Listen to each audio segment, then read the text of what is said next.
C ইউনিটে ভর্তি পরীক্ষা হচ্ছে। এখানে যেহেতু 21টা বিশ্ববিদ্যালয়ে একসাথে ভর্তি পরীক্ষা হচ্ছে, ফলে ঢাকা বিশ্ববিদ্যালয় এবং চট্টগ্রাম ভেটেরিনারি বিশ্ববিদ্যালয়ে আমাদের দুইটা কেন্দ্র আছে।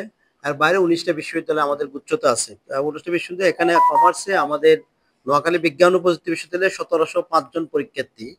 আর 2রা মে যেই ভর্তি পরীক্ষা হবে, এখানে আর্টসের 2145 জন পরীক্ষার্থী এবং 9 মে যে পরীক্ষা হবে সায়েন্সে, সেটাতে প্রায় 8672 জন পরীক্ষার্থী এখানে পরীক্ষা অংশগ্রহণ করবে বলে আমরা আশা করছি।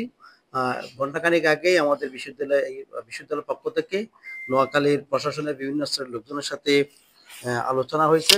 আমাদের প্রথম 2টা ইউনিটের পরীক্ষা বিশ্ববিদ্যালয় কেন্দ্রে হবে, বিশ্ববিদ্যালয় হবে। অন্যান্য সি ইউনিটের পরীক্ষাটা আমাদের আরো বিশ্ববিদ্যালয়ের বাইরে আরো 4টা ক্যাম্পাসে হবে। নোয়াখালী সরকারি কলেজ, মহিলা কলেজ, সরকারি হাই স্কুল এবং আরেকটা বালিকা বিদ্যালয় হাই স্কুলে। তো আমরা কয়েকটা বিষয়ে বিশেষ করে জোর দিয়েছি। একটা হচ্ছে আমাদের যানবাহনে যাতে আমাদের পরীক্ষার্থীরা কোনো সমস্যা না হয়।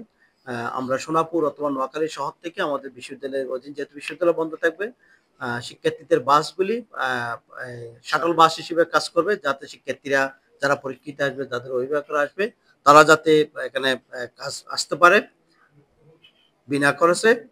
একই সাথে আমাদের সোনাপুরে এবং চৌমোহনীতে যদি কোনো ট্রাফিক যাতে না থাকে, এই জন্য আমরা পুলিশ প্রশাসন এবং কেন্দ্র প্রশাসনকে অনুরোধ করছি।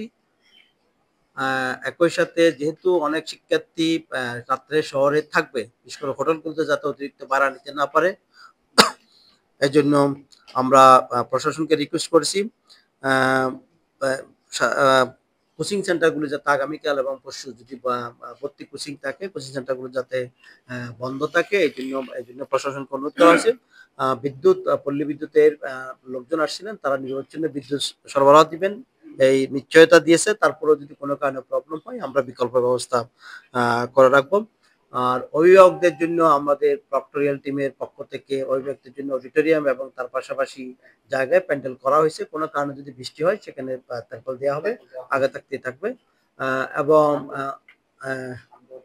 আরো বিভিন্ন কোম্পানি, যেটা হামদর্দ, তাতে ফ্রি শরবত, যেটা হামদর্দের শরবত, এবং পূবালী ব্যাংকের একটা বুথ ওখানে আছে, যেটা শিক্ষার্থীরা যদি তারা কন্টিনিউয়াস কফি দিবে অভিভাবক সহ অন্যান্যদেরকে। পরীক্ষার হলে হচ্ছে শিক্ষার্থী ছাড়া, যারা পরীক্ষার্থী তারা ছাড়া আর কোনো কেউ ঢোকার কোনো সুযোগ নেই। আর মেডিকেল সেন্টারে একটা বুথ থাকবে, যাতে কেউ যদি হঠাৎ অসুস্থ হয়ে যায় বা কোনো কিছু হয়, ডাক্তার সহ ভিজিলেন্স টিম এবং অ্যাম্বুলেন্স টিম থাকবে। এর সাথে আমাদের পুলিশ প্রশাসন বিভিন্ন জায়গায় থাকবে এবং গোয়েন্দা পুলিশ অন্যান্য জায়গায়। আমরা পার্কিং এর জন্য নোয়া আবাসিক এলাকার এই জায়গাটাতে যারা অভিভাবকরা আসবেন বা শিক্ষার্থীরা আসবেন, তারা যদি গাড়ি নিয়ে আসে, তাহলে ওই এলাকায় আমাদের বিএনসিসি ভলান্টিয়ার সহ অন্যরা থাকবে, যাতে ওই এলাকায় পার্কিং করে। বিশ্ববিদ্যালয়ের শিক্ষক কর্মকর্তাদের যদি কোনো গাড়ি থাকে, সেটা শুধু ক্যাম্পাসে এলাও করতে হবে। এই হচ্ছে আমাদের দিক থেকে একটা প্রস্তুতি। আমরা আশা করব আমরা সবাই মিলে বিশ্ববিদ্যালয়ের ভর্তি পরীক্ষাটা সুন্দরভাবে নিতে পারবো। এবং আপনারা যারা সাংবাদিক হিসেবে কাজ করেন, তাদেরও একটা দায়িত্ব আছে এই বিষয়গুলি মানুষের কাছে প্রচার করার জন্য, যে আমরা সর্বাত্মক সহযোগিতা চাই নোয়াখালীবাসীর পক্ষ থেকে, নোয়াখালীবাসীদের কাছ থেকে, এবং আমাদের বিশ্ববিদ্যালয়ের বিভিন্ন স্টেক হোল্ডার যারা আছেন, তারা যাতে এখানে এসে নিরবচ্ছিন্নভাবে পরীক্ষা দিতে পারেন এবং কোনো সমস্যার মধ্যে না পড়েন। এরপরেও যদি কোনো জরুরি কিছু থাকে, আমরা বিশ্ববিদ্যালয় প্রশাসন যারা আছি এবং একই সাথে প্রক্টোরিয়াল টিম সহ অন্যান্য যারা আছে, তাদের দিক থেকে সর্বাত্মক সহযোগিতা সবসময় থাকবে। এই হচ্ছে আমার দিক থেকে ভর্তি পরীক্ষা নিয়ে একটু ব্রিফ। এর বাইরেও আপনারা জানেন যে আমরা রিসেন্টলি আমি গত 11ই এপ্রিল তুরস্কে বিশ্ববিদ্যালয়ে বিভিন্ন বিশ্ববিদ্যালয়ের সাথে এমইউ করার জন্য নোয়াখালী বিজ্ঞান ও প্রযুক্তি বিশ্ববিদ্যালয়ের সাথে তুরস্কে গেছিলাম। আমাদের বিষয় হচ্ছে তুরস্কের আমরা 3টা বিশ্ববিদ্যালয়ের সাথে এমইউ সাইন করেছি, যেখানে একটা হচ্ছে আলানিয়া আলাদিন ইউনিভার্সিটি, যেটা ট্যুরিজম এবং হসপিটালিটি ম্যানেজমেন্টের ব্যাপারে খুব বেশি আগ্রহী। তারা, আপনারা যদি দেখেন যে আলানিয়া ইউনিভার্সিটি, যেটা আনাতোলিয়ায়, এটা টোটালি ভূমধ্যসাগর অঞ্চল, তারা এটাকে ট্যুরিজমকে খুব বেশি প্রায়োরিটি দিচ্ছে। ফলে তারা ট্যুরিজম, সায়েন্স এবং টেকনোলজি ইকো ক্যাম্পাস এবং হচ্ছে রিনিউয়েবল এনার্জি এই বিষয়গুলোতে তারা এক্সচেঞ্জ প্রোগ্রামে আগ্রহ প্রকাশ করেছেন। আমাদের দুজন শিক্ষক গেছিলেন, আমাদের প্রফেসর শফিক স্যার এবং professor doctor Mohammad Yusuf applied chemistry, তারা দুজন এক্সচেঞ্জ প্রোগ্রামে গেছিলেন, ইরাসমাস মোবিলিটি প্রোগ্রামে।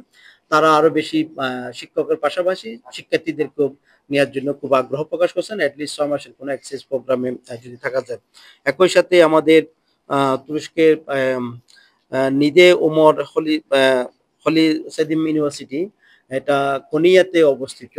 ইউনিভার্সিটিতে আমাদের একজন স্টুডেন্ট আগে এগ্রিকালচার ডিপার্টমেন্ট একজন স্টুডেন্ট 6 মাসের একটা প্রোগ্রাম করাচ্ছিলেন। ওই তারা আবার ইরাসমাস মোবিলিটি প্রোগ্রামের বাইরেও তুরস্ক গভর্নমেন্টের স্কলারশিপ প্রোগ্রামের আন্ডারে আরো 2 জন স্টুডেন্ট নিতেছে। আমার মনে হয় অলরেডি আপনারা অ্যাডভার্টাইজমেন্ট ইন্টারন্যাশনাল অফিস থেকে পেয়েছেন। যদি ছাত্ররা কোনো শিক্ষার্থী যেতে চায় তারা যাতে আবেদন করে, সেজন্য ওদের সাথে একটা এমইউ সাইনিং। তাদের ক্ষেত্রে সায়েন্স এন্ড টেকনোলজিতে তারা খুব বেশি এক্সপার্ট এবং স্পেশালি তারা কৃষিতে তাদের এগ্রিকালচার ফ্যাকাল্টিতে খুব ডাইভার্স এগ্রিকালচার রিলেটেড কাজকর্মগুলো হয়। তারা কৃষিতে অনেক বেশি এক্সচেঞ্জ প্রোগ্রাম করতে আগ্রহী। থার্ড, আমাদের যে ইউনিভার্সিটি চুক্তি হয়েছে তুরস্কের যে আঙ্কারার ইলদারেম বাইজিত ইউনিভার্সিটির সাথে আমাদের একটা এমওইউ সাইনিং হয়েছে। এটা ইরাসমাস প্রোগ্রামের নতুন সাইনিং। এবং আমাদের আপনারা জানেন ইরাসমাস প্রোগ্রাম 2027 সাল পর্যন্ত এটার আমাদের চুক্তি আছে, 2027 সাল পর্যন্ত এক্সচেঞ্জ হবে।